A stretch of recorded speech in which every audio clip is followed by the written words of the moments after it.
7th, 2021, Committee on Aging meeting to order. Bobby, roll call, please. Cheryl Hintz is excused. Heidi Bassford Kirkhoff. Here. Julie Kiefer. Here. Julie Davids is excused. Bryn Seaman. Here. Lindsay Temple. Here. Julie Maslowski. Here. Judy Ritchie. Here. Mike Ford. Here. Jean Wallerman. Here. 7 present. Okay, thank you. Moving on, approval of the August minutes. Are there any additions or corrections? If not, I'll take a motion to approve. I'll make the motion. We have a second? Second. Okay, we have a motion and second. All those in favor? Aye. Aye. Opposed? Motion passed. Citizens' comments on the agenda items. Did you have anyone? None. Okay. And public comments, we have none listed. Presentation, Melissa? And if you want to introduce yourself and a little bit of your background. Sure, absolutely. Good morning, everyone. My name is Melissa Sell. I'm a social worker at the Aging and Disability Resource Center of Winnebago County. I've been here for about 6 years. So we had been asked to speak a little bit about what to expect when someone calls the ADRC, what might someone, questions might someone anticipate being asked. So we're just going to kind of go, it's kind of a loaded question because there's a lot of things that could happen depending on the situation. So we're just going to kind of go through some hypothetical questions and just a little bit about what a caller might expect when they call or what someone might expect when they walk in. So if you have any questions as I get started, feel free to just holler, okay? Any questions before I get started? Okay. Okay, so you know, we've done presentations at this committee before, and so, you know, a lot of people have an idea of what the ADRC is, but what actually happens when you call about yourself or someone else. Some questions that people might be thinking about is what actually happens when I call, what happens if I come to your office, or what might happen in a home visit, and are there things that I should bring with me when I meet the ADRC? We know what kind of things should I have prepared. So what happens when someone calls the ADRC is we have 2 support staff who are answering the phones, and their pictures are small there, but their names are Robin and Dawn, and they're typically 90% of the time are going to be the people answering the phone when someone calls. If both phones are busy and both of them are on the phone simultaneously, then the call may go to a voicemail. You know, that doesn't happen all the time, but there are times when we get, you know, might have multiple callers calling in at once, and they're allowed to go to the bathroom and things like that. So sometimes it might have to go to voicemail, but they do check the voicemails multiple times throughout the day, and the calls are returned the same day or by the next business day. If they might call, you know, at 5 o'clock on a Friday, you know, we would return the call on Monday. So some questions that our staff may ask are you calling about yourself or someone else? So what happens is these ladies take the information and they kind of triage and decide where is that caller going to go, because we have multiple different areas within the Aging and Disability Resource Center. So we'll talk about that more in a future slide. But so they'll ask, you know, again, are you calling about yourself or someone else? Does the person reside in Winnebago County? There is a Winnebago County in Illinois, so they always double check that to make sure we're talking the same state. And then they do ask, you know, what city the person may live in, because we have recently regionalized what we do. So not recently, I guess it's been about a year or so now, but we have 10 information and assistance specialists, which is what I am, and there's 6 of us in Oshkosh and 4 of us in Neenah, and we would have Neenah people running to Oshkosh and Oshkosh people running to the Neenah area. So we decided to regionalize things to save some travel and save us all some time. So that's kind of why they're probing a little bit more to know what area they live in, just to make sure we get it to the right worker. They also will ask if you're calling about someone else, they'll generally ask what your name is as the caller. And if you're calling about someone else, they may ask you who that other person is. That does not have to be shared. It can remain anonymous. If you're calling with some general questions, or maybe you're just not ready to share that information yet, that's okay. That happens all the time. And the reason we do that is because we have a database, an internal database that we keep, so that we try to keep people with the same workers. So if you call in September about something and then you might call in October, that worker may still recall, what was going on in that person's life, because sometimes we'll spend a significant amount of time working with someone, and it's nice to keep some consistency with workers. So that's kind of why they're asking that question. But again, doesn't have to be shared if they want to remain anonymous. They also will ask you what your date of birth is. If you're calling about another person, they'll ask if you know that person's date of birth. Again, not necessary if you don't have that information readily available. There's an incredible amount of people named Susan Smith, so it's nice to be able to, again, try to get as much information as we can about that person so that we can get them to the right worker. And we're all pretty good about, there are accidents that happen, and sometimes you might end up working with the other person, Susan Smith, and we all, again, work really closely together, so it's not a big deal. And, the big question is, what are you calling about today? What are you needing help with? So that's something people should have in their heads ready, kind of what are the things that I'm looking at asking for help with. And sometimes people don't know, and that's okay too, because sometimes people will say, well, someone told me I should call you, but I don't know what it's about. The hospital told me I should call you. So, we're pretty good at probing questions about what's going on, or do you live alone, or, what kinds of things are going on in your life. Sometimes we'll have people call and say, what kind of resources might I be eligible for? And so we have a checklist that we go through to make sure they're utilizing all the benefits they could. So it's okay if you don't know what you're calling in about, but it's a little more effective if we know what's going on. Any questions so far? Okay. Common calls that we get, I wanted to share this because I think people don't know all the things that we might do. So these are kind of the heavy hitters, if you will, of calls that we get. Probably one of our number one calls is about housing, which we know there is a lack of. So, we get, we all kind of work together to make sure that we're giving people the right information. Transportation, again, is a very common question. I'm needing more help at home. Things are getting difficult for me at home. I recently had a fall. I need a grab bar. I need a shower chair. Where might I find that?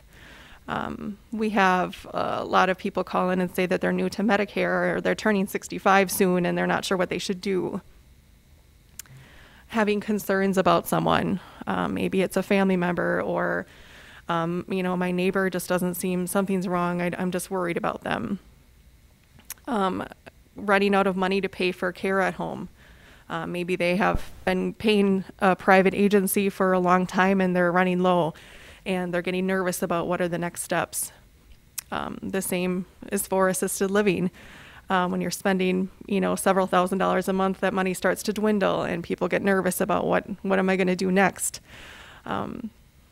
Another common call is about needing to apply for disability. Maybe the person was recently diagnosed with something that's going to make it unable for them to get to work anymore. So we have people that can help them apply for disability.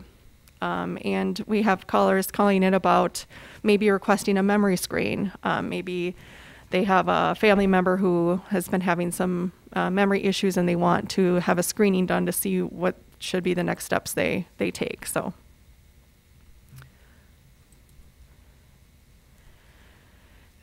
the next section about what happens during an initial call is, again, based on what the person is calling in about. Our support staff will triage that call and kind of decide where it's going to go. So we have multiple kind of areas within the Aging and Disability Resource Center. We have adult protection workers. We have ADRC specialists.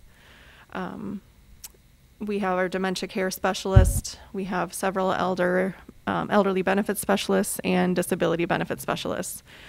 So that, again, that reception person or that support person is going to decide, based on the callers, what they're calling about, is going to triage that call. And sometimes maybe it might be an adult protective service issue, but also the person needs resources on something.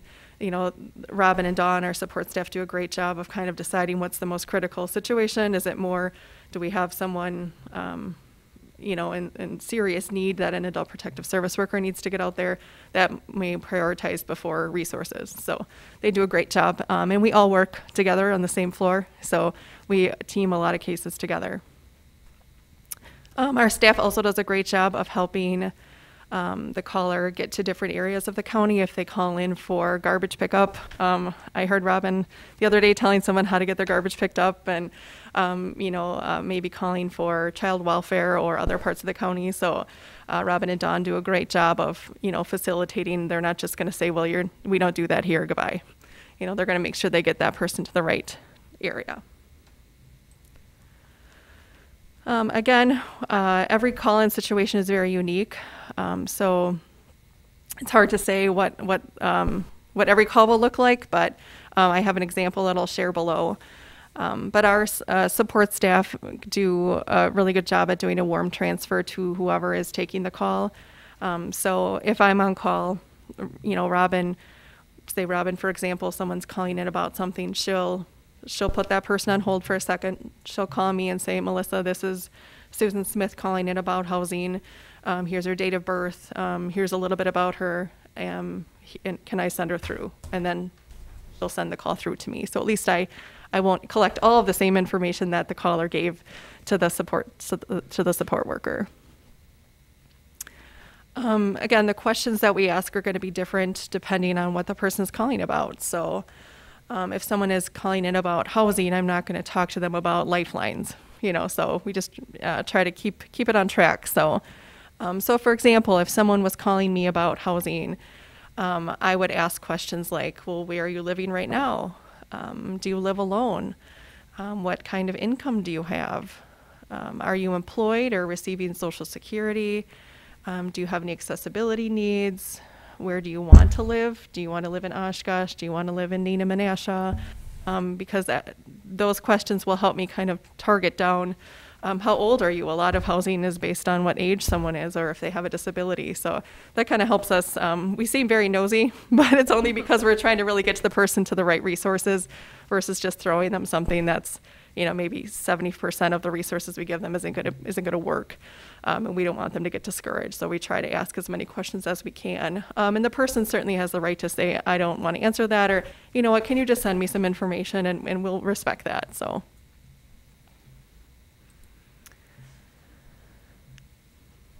So in terms of after those initial questions, you know, the experience after that is going to vary a lot. The person may have a simple question that we can answer in one phone call. It may be something that they simply want a list of something, and it may be very easy for us to send that information to them or email it to them. We also try to dose things so that we're not giving them, you know, if someone calls in about, one of the questions I referenced earlier was what to do when I run out of money at an assisted living. You know, that's a pretty big journey in terms of looking at, you know, what does the future look like? What are the steps that we need to take? So depending on the person's situation, you know, we may want to set up a visit where we can talk in person, or the person may want to do a phone call if they're nervous about the pandemic. We really can do whatever the person wants to do. Just some of those more complex questions are sometimes better done in person. So we have, you know, and sometimes a caller may call in who's very hard of hearing.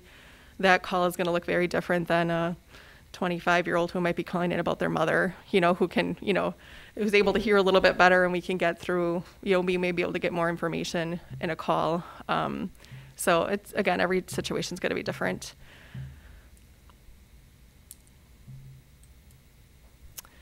A lot of times, again, we are going to set up a visit. We are very flexible on what that looks like, if that's going to be in our office or if that's going to be in the person's home. We also are sitting in assisted livings often, nursing homes. Occasionally we'll be in the hospitals. I've met people at the libraries before, so we can be pretty flexible. Sometimes it's, can you come to my neighbor's house because I'm going to be over there having coffee, whatever they want to do. Again, we're fine with. So below are some pictures of our building. You probably have been in them before. But our building on the left is our Neenah office, and the ADRC is located on the second floor. And the building on the right is our Oshkosh office, and that the ADRC is located on the third floor. So there's elevators in each location. And again, the person is welcome to walk into our office. We do have an on-call rotation. So if the on-call worker happens to be with another customer at that time, say there were 2 walk-ins at the same time, or perhaps that worker is on lunch, the person who's walking in may need to wait a little bit if they want to meet someone immediately, or they can maybe set up an appointment. What should I bring with me when I go to the ADRC?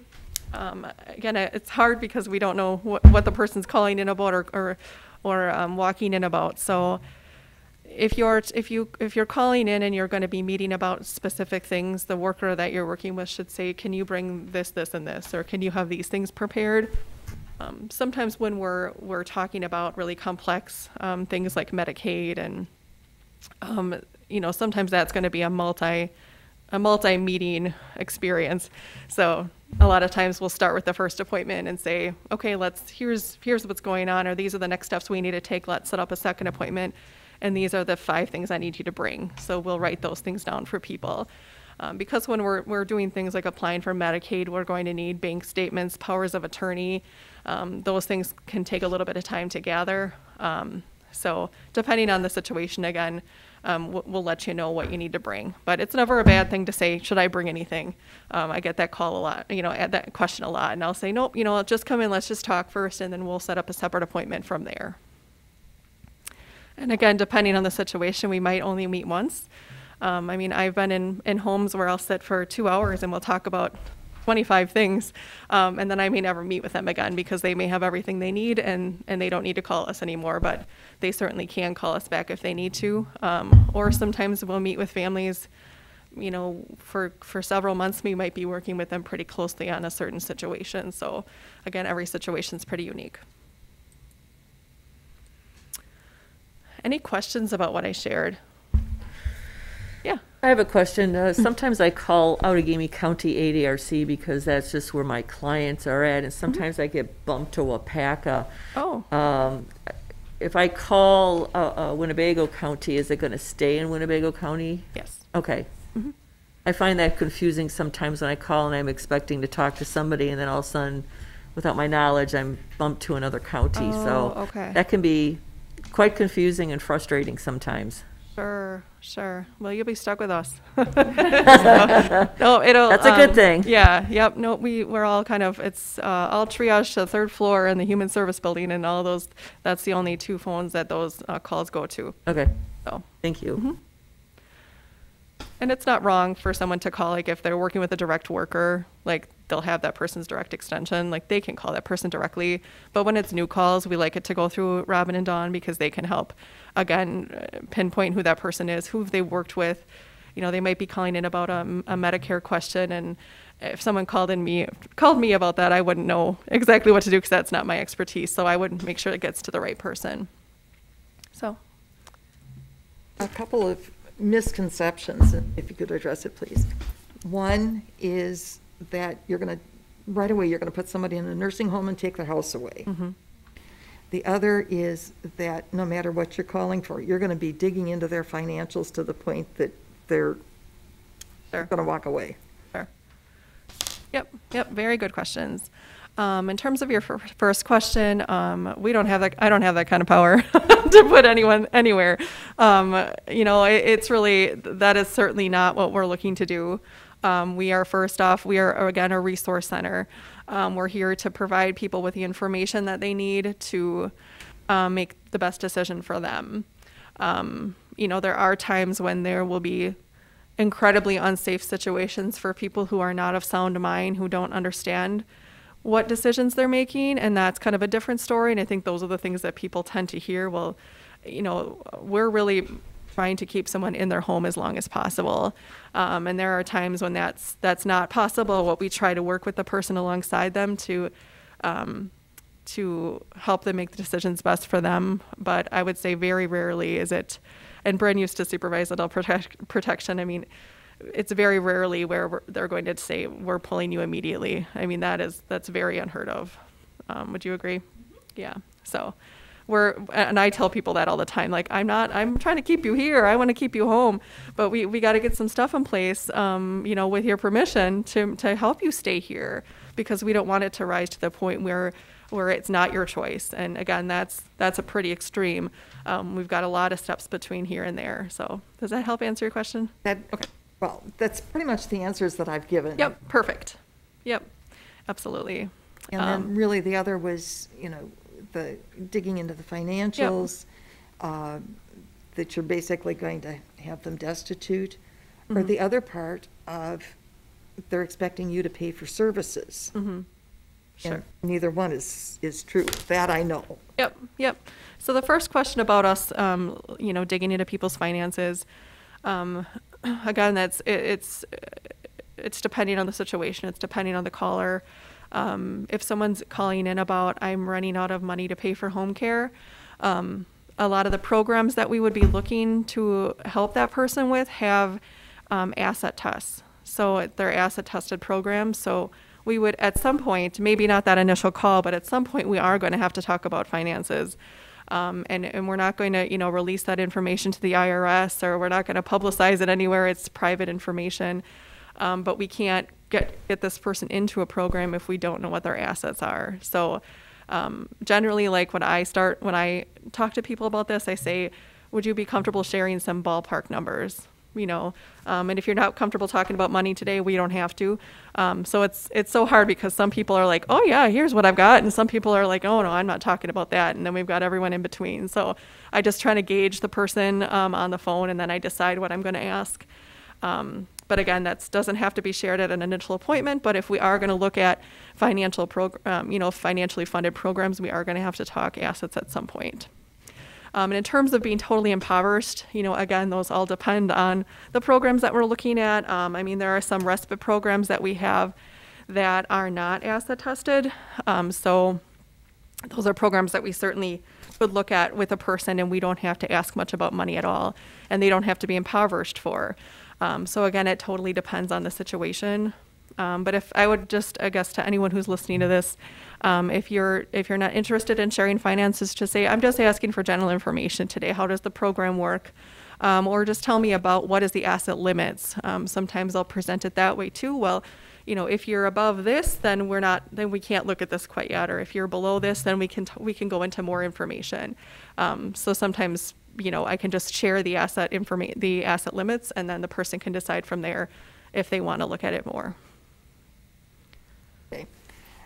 One of the things that I tell people too is you're the neutral person in the mix. Right. Or the ADRC. That you're not trying to sell them services, you're not trying to have them have more than they need, but you're not also denying them services. Correct. Yep. I think that's important. That's very accurate. Yep. A lot of times when we're talking about home care agencies or assisted livings, or we're talking bigger Medicaid-based programs like Family Care, IRIS, our 2 long-term care programs, I always tell people, like, I don't receive commission if you choose this one or this one. It makes no difference to me what you choose. You know, let's just pick one so we can move forward. Because then I don't say it quite like that, but you know, I want you to get the help you need. So, you know, you make the choice that's best for you, and then I will help you with whatever choice you pick. Let's get you some help. So Your staff does a really good job of telling people, sharing with people, what are the things to be looking for when they are looking for assisted living or nursing homes or whatever. Sometimes people are thinking only in terms of cost, or like the one that I shared with you before the meeting. Yep.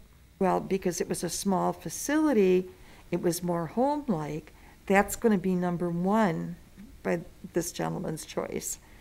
And as Brent and I were talking, I said, but I drive past that facility on a regular basis, and I can judge by the number of cars how much staff they may or may not have, or visitors, or anything. There was also a major incident with that particular facility a year and a half ago. This gentleman had none of that information, and to him, because it was a small home-like setting, wonderful. And then when I, shared with one that was not even on the list of the beautiful setting, the quality of the staff, the amount of activities, it may be larger, but it's broken down into different pods or units that are very specific to needs. And again, that was missing in all of his analytics. Sure. And the choice would have not been in the best interest of the person that he was talking about. Sure. Yep. Very good, very good. You should work for the ADRC, Judy. You got it. I had a job offer at Access before it became the ADRC, Oh, but I would have taken a pay cut at the time. sure. Actually, not so much the pay cut is loss of vacation time and Oh, and yes, things. that's so. a big deal. Yeah, Um, those are super good. Like you said, we have a list of checklist of things to look for when you're visiting a nursing home or an assisted living. Things to maybe ask. We might have some ideas about other tactics, like with the pandemic, it's kind of changed everything we do. But stopping in unannounced, or those kinds of things, and seeing what kind of customer service you might receive. We also have in our resource directory is a list of questions to ask when you're hiring home care workers, things to think about when you're hiring independent or private people versus an agency. So we have some tools that we can certainly tell the person about to maybe get them thinking before they make a choice.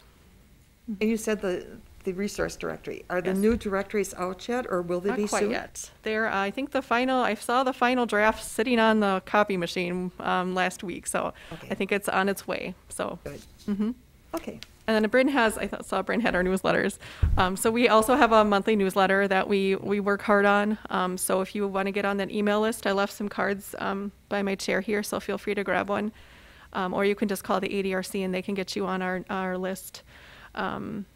And if you haven't been on our website, we worked hard over the pandemic to update that and keep it updated so that it's as current as it can be. So feel free to check that out too. I know someone presented a few months ago on our new website. So we're always, probably once a week, we're changing something on there. So. All right, I just want to commend you. I've sat in meetings with you in the past, and you're just very respectful to the families, and I just wanted to share that because I was really impressed with how you approached it. Oh, thank you. I appreciate that. Thank you. All right. Thank you. Okay. Well, thank you. Thank you.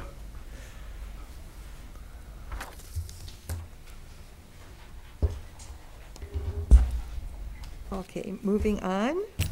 Our next is Jean Tondrick with the Senior Expo.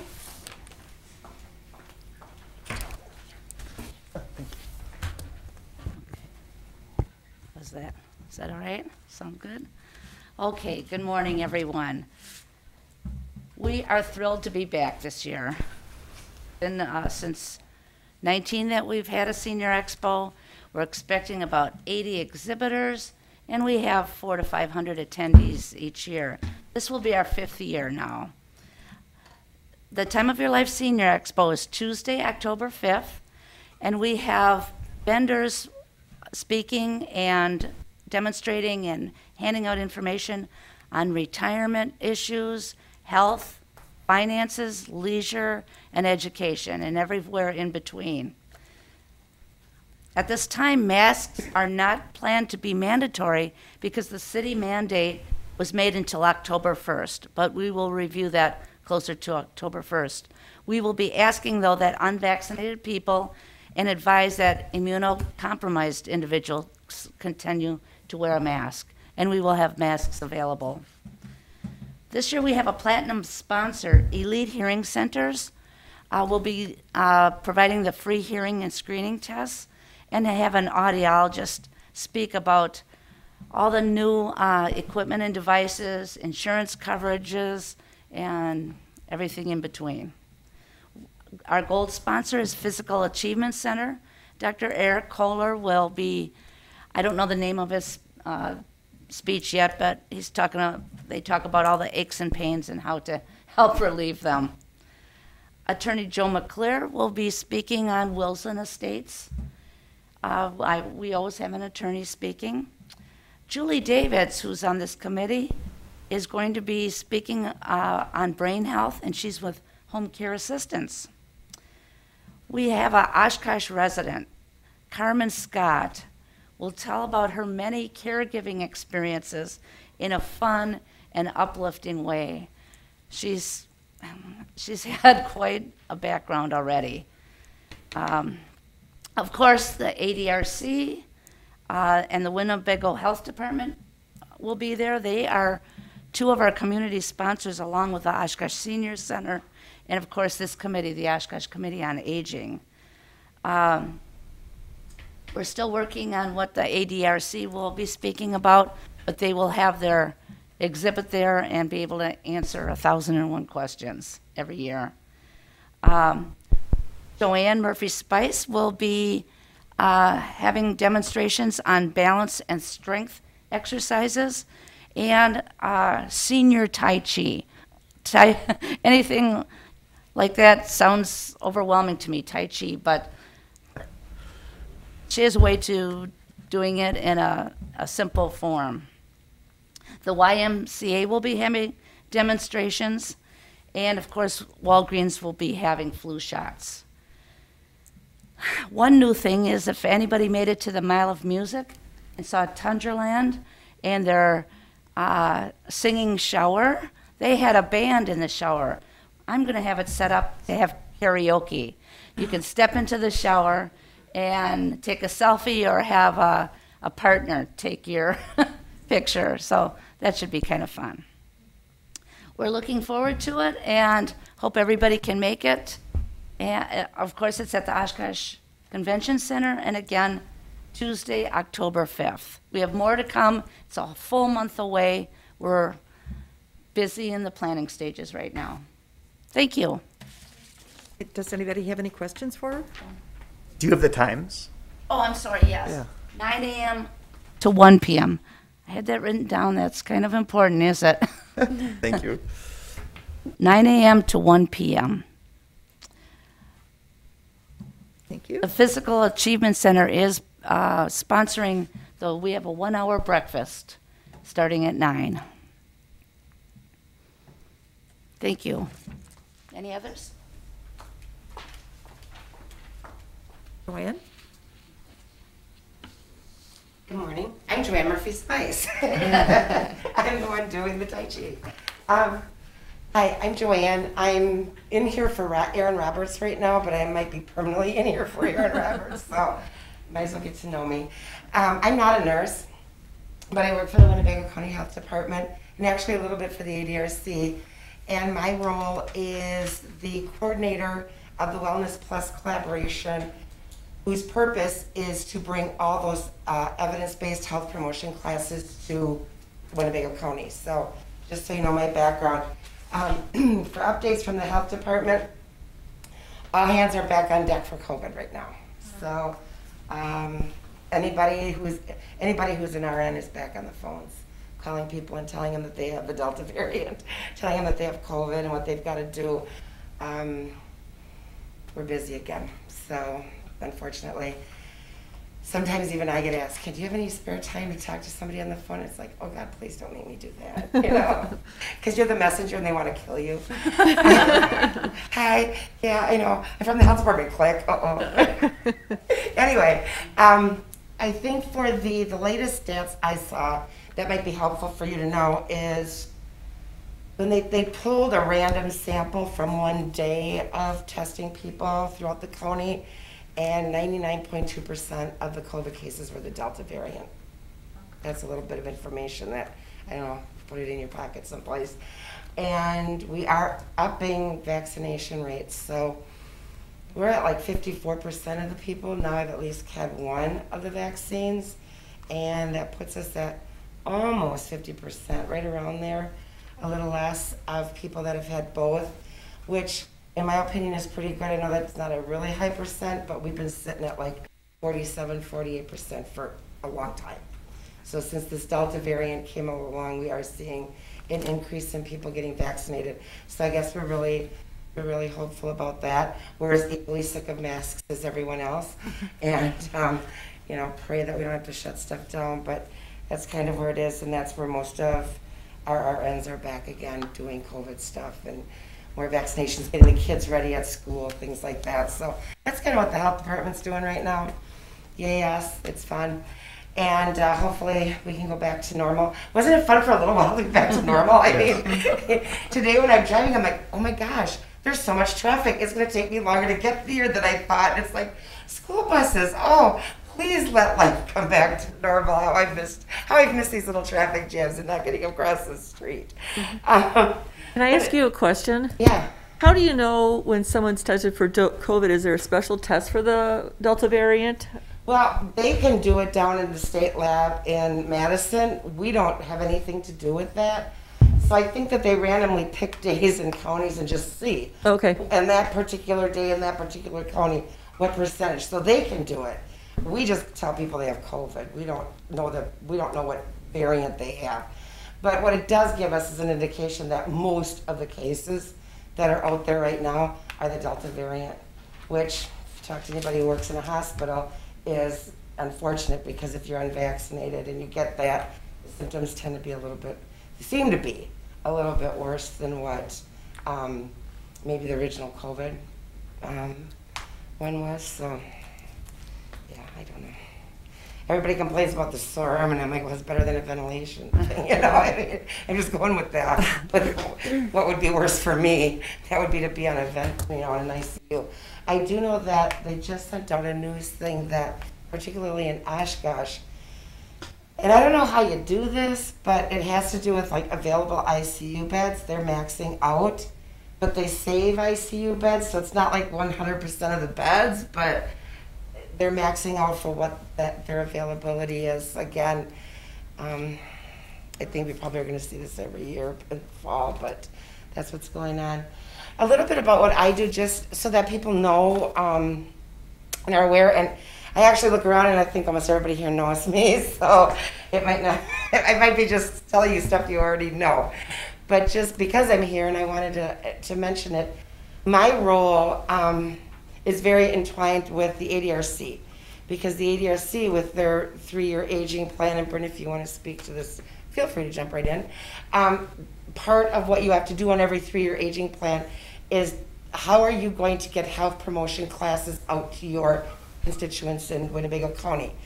And those are evidence-based, highest level evidence-based classes according to the CDC and the National Council on Aging, to work on mostly falls prevention and chronic conditions. And we have realized as a collaboration that the classes that we want to market, the classes we want to get leaders for, things like that, really should be with falls prevention first, because that seems to just be such a critical issue for our seniors. And the broken hip is the one step away from the nursing home and never leaving again scenario that terrifies people. So working more on those kinds of classes. And so that's why Tai Chi. Stepping On is a falls prevention class. We have Strong Bodies, which is a muscular strength class for people like over the age of 50. And then what happens is my role is to find leaders, find partners, because I can't possibly do this by myself, in an entire county. So in Oshkosh, my biggest partner is obviously the Senior Center. And so they've got people that work for the Senior Center who also will teach some of our classes. The training is usually expensive for these, so the collaboration works on how are we going to get the resources to pay for people to be trained. Where do we find our leaders? Where do we find our partners? How do we get this to people? How do we market it? And I kind of coordinate all of that. I will tell you that it's been a really interesting year with COVID. Obviously, every class just stopped, and I didn't do my job for the last year because I was one of the contact tracers for the county, because for us it was, nobody did their real job last year. We just all did COVID. And I lost leaders to retirement, COVID, people just saying, I'm just not coming back anymore. You know, I'm not going to do it. I lost a lot of people who did teach classes for free, were volunteers, which amazes me because this is not the same thing. I'm not taking away from this, but it is not the same kind of volunteer situation as stocking shelves would be, because these classes are pretty in-depth. There's a lot of training, and it's a different commitment to get ready to teach a class than to actually teach it. So what I brought with me are the classes we currently have. They're not all the classes that would actually be available, but they're the ones that we have, and I divided them into the falls prevention classes that we have, and we have a powerful tools for caregiver class that's phenomenal. We have one coming this fall. I actually coordinated, but I have nothing to do with it because the ADRC does that, obviously, with the dementia care specialist. But that's on there, and then on the back are some of the, we have chronic condition classes. So there's a front and the back if anybody cares or wants to look at that. The other thing I wanted to talk about, thank you, is I also, this is on our website. If you go to the ADRC website or you go to the health department website, you have access to all the current classes that we have, which is obviously really down from previous years because of COVID. We're gun shy, everyone's gun shy. We're just starting to get back into it. So like healthy living with chronic pain, we haven't run that for over a year because of COVID. We only have one healthy living with diabetes class. I'm going to pass those around. But one of the things I wanted to highlight to you, and this is my plea to Oshkosh, is this is the biggest city in the county. And yet I offer more classes in Neenah Menasha than I do here. And part of it is lack of leaders, lack of partners, lack of putting buns in the seats, lack of interest in people. So there's a difference demographically or whatever. There is a difference between the seniors and what goes on in Neenah Menasha and what happens here. And I want to change that a little bit. My goal also is obviously to get to the western part of the county, and I'm starting to work on partners there and get to the rural communities, which is its own unique situation of challenges. But in Oshkosh, we should be able to run 2 stepping on classes every year, one in the spring, one in the fall. We should be able to offer these strong body strength training classes. The Senior Center has silver sneakers. The Y has silver sneakers. They have a muscular conditioning class. But these are ones for people that aren't as comfortable going to those places, or, I mean, we could run them at those places also, and we just haven't found a good fit for that. There are 34 people in a Strong Bodies class in Winneconne at St. Paul's Church with 3 leaders that teach at the same time so that we have a good student to leader ratio. We had a great, Christy and Allery got it up to 20 people over at Sunnyview in Oshkosh, and now because of everything, we can't hold it at Sunnyview. So you won't see a fall class. There's 20-some people waiting, and we can't offer a class because I don't know where in Oshkosh I would hold it. I can't find a spot in a town this big. But I have 3 classes going on in Neenah Menasha of that. So what am I pleased to is, please, because I'm more familiar, I'm honestly from Neenah Menasha. I taught in Menasha, I lived in Neenah, now I live in Oshkosh. But those are where my people are. That's the people I really know for all my life kind of thing. So I know who to ask. I don't know who to ask here as much. If you guys know of anybody, churches that have space that in COVID, you know, we can fill half the capacity of the room or whatever, where can we hold some of these classes? Do you know people who would be interested in being leaders? Those are the kinds of things we're looking for. We can offer as many classes as we have spots and leaders for. But if I don't have either of those, I can't hold a class. Can you mention maybe what it is to be a leader? What's the commitment, the training, the hours, that type of thing? It depends on the class. Okay. But you'll go through average 3 8-hour days of training. Walk with Ease, that class through the Arthritis Foundation, that's just a day of online training. So it varies.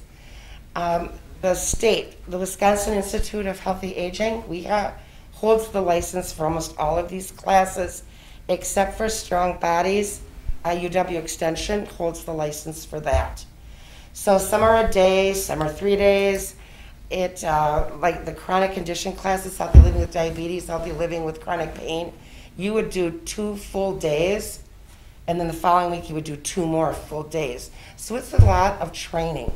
And then the commitment after that is that you are willing to teach at least 2 classes. We went down to 1 class a year, knowing how busy people are, because a lot of people do it with their other job. So at least 1 class a year. And then when you teach the class, if the class meets, stepping on is 2 hours a day, once a week for 7 weeks. You got a lot of time setting up before that, a lot of time after that. They do give you, because they're evidence-based classes, and I always try to explain this when I'm talking to potential participants.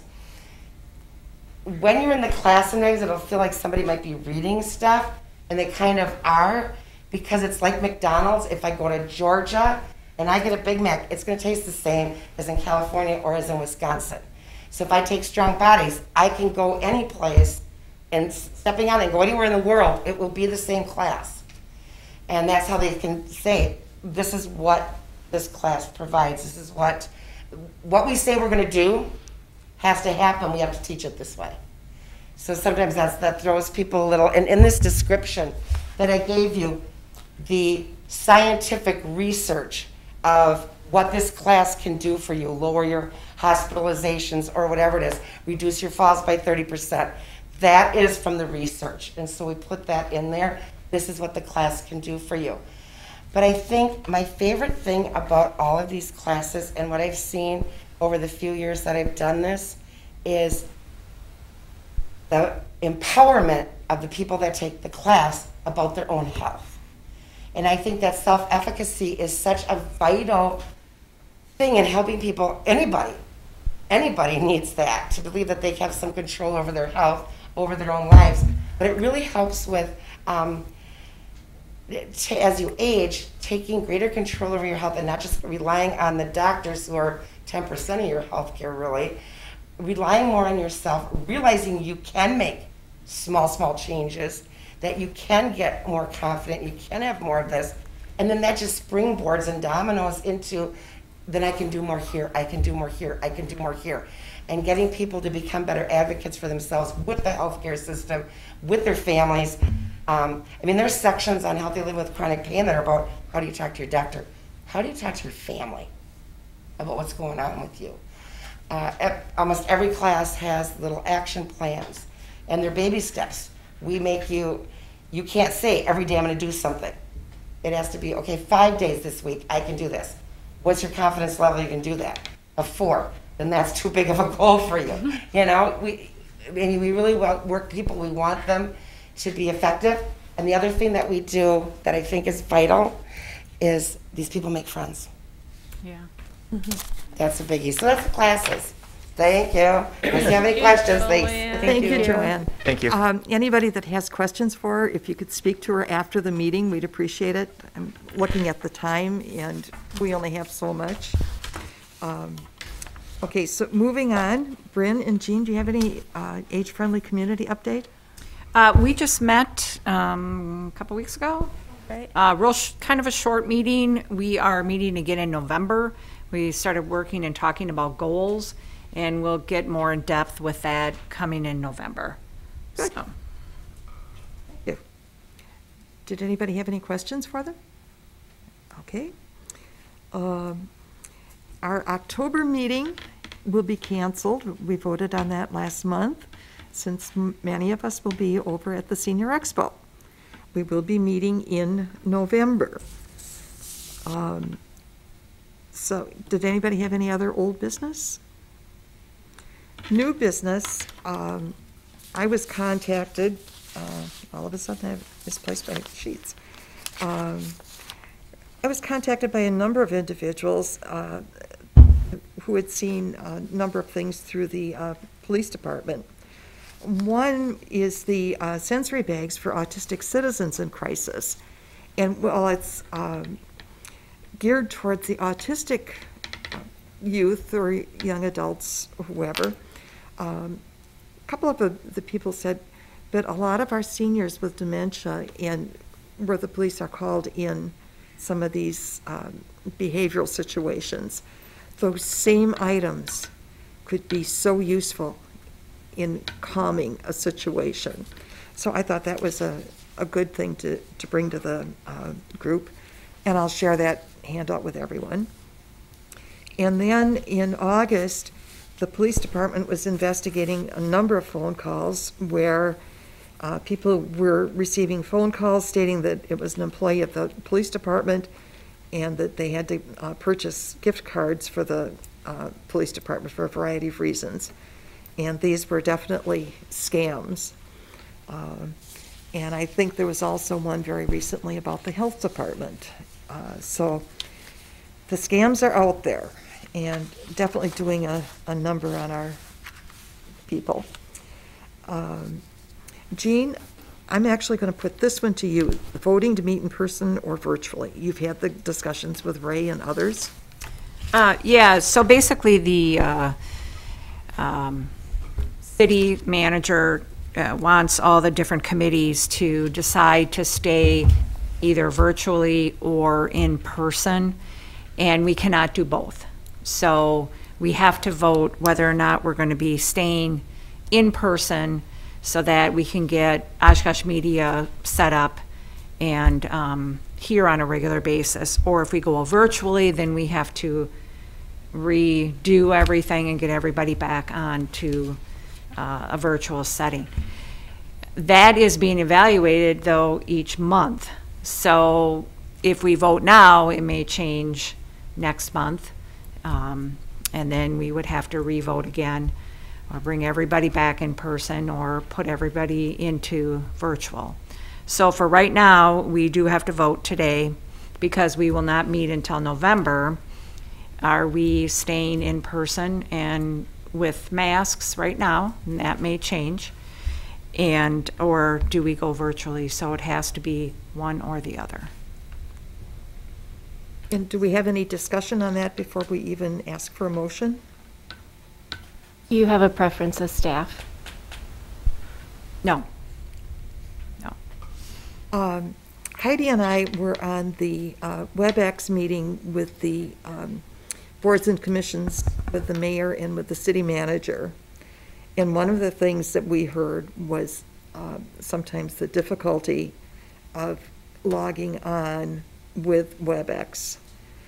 And I know that from my experience with WebEx as well as with Zoom, I'm having trouble with that connection periodically. So the last time we did a virtual meeting, I went to the senior center and used one of their computers. They seem to have a better time of it. And even then, getting onto the WebEx was a bit of an issue. So that's my input. I'm fine either way, but it's the committee to make the decision. So does anybody want to make a motion one way or the other? I make a motion that we continue to meet in person. I'll second. Is there any discussion? I will put in a comment from Cheryl Hentz. She does, I should have said it earlier. She does prefer to meet via WebEx. So even though she's not here, make a note of that in the minutes, please. Okay, so with no other comments, all those in favor of meeting in person? Aye. Aye.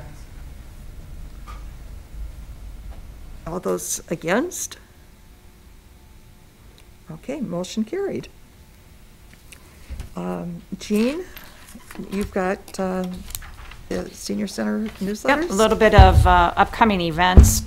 Just so that you are all aware, this Saturday, we are doing a family fun walk with our friends of the Oshkosh Senior Center.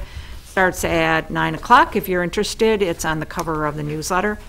We are also part of, obviously, the Wellness Plus classes, and we do still have some room for stepping on.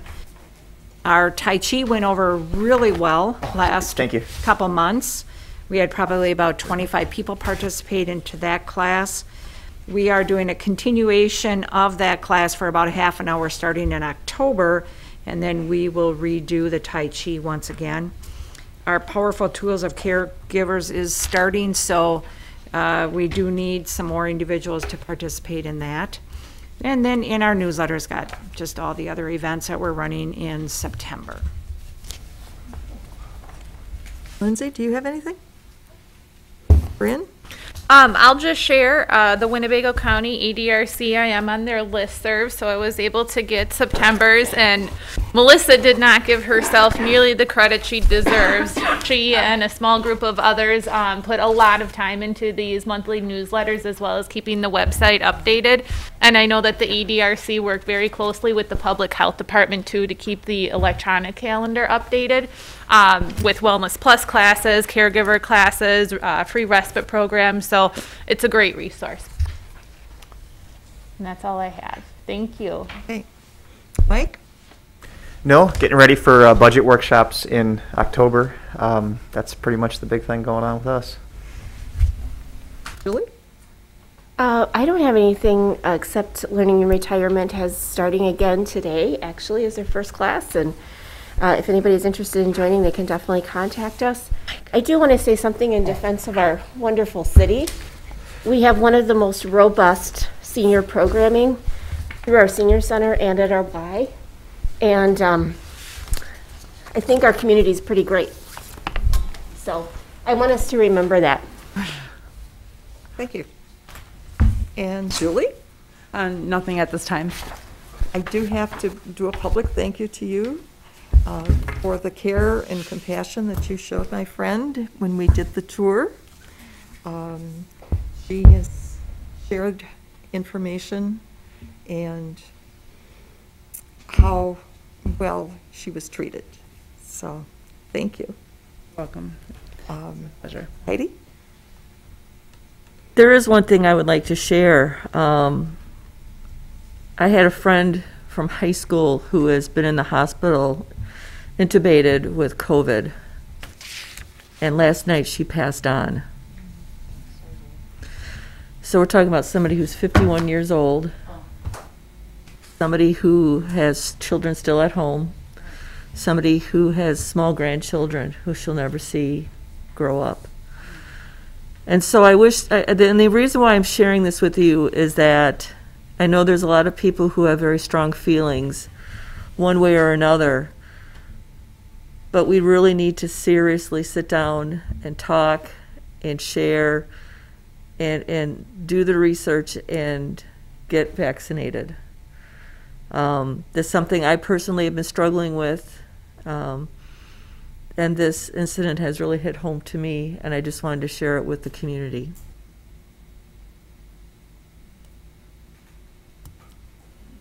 Certainly we have our prayers, our sympathy for you in your loss of your friend.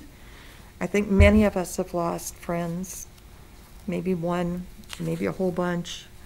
In my case, it was two neighbors, two friends, one that I'd known for 50 years, passed away in 3 weeks, back in November and December, and another friend a couple weeks after that.